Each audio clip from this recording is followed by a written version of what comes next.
Sabra first fully appeared in a 1981 issue of The Incredible Hulk. She was originally envisioned as an Israeli counterpart to Captain America. In early editions, the Jewish superhero wore a white bodysuit emblazoned with a blue Star of David. Like Marvel's X-Men, she is a mutant.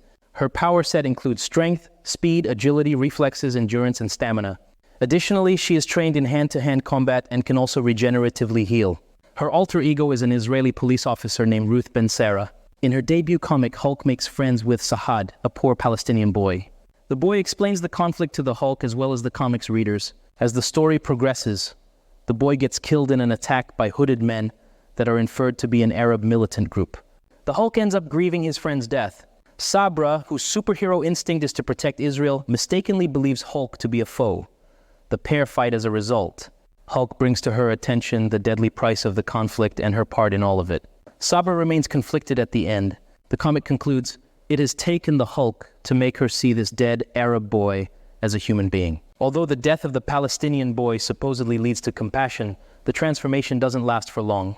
The character held negative views toward Arab characters, including her fellow superhero Arabian Knight, whose stereotypical portrayal comes with its own issues. Later on in the 1995 New Warriors comic, her motivations are somewhat retconned and less nationalistic. She ended up disliking Palestinians because her son was killed in a terrorist attack. Throughout her appearances, her commitment to the Israeli government and Mossad never wavered. Her nationalism is, however, not unique in Marvel Comics. The 1960s introduced readers to Red Guardian, the communist Russian version of Captain America. Since the announcement that she will be making her debut in the MCU, critics have highlighted their disappointment.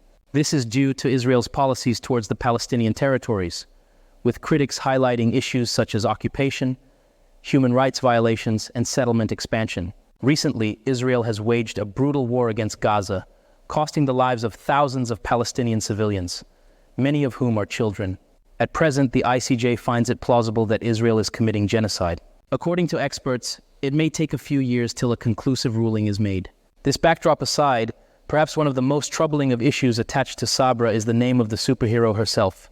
Sabra is the name of one of the refugee camps in Lebanon. It is estimated up to 3,500 Palestinians and Lebanese Shiite Muslims were killed by the Lebanese forces, a far-right Christian militia group in 1982. The Lebanese forces were one of the main Lebanese Christian factions of the Lebanese Civil War. Israeli defense troops shockingly approved the entry and even monitored the massacre. This character was introduced a year before this took place.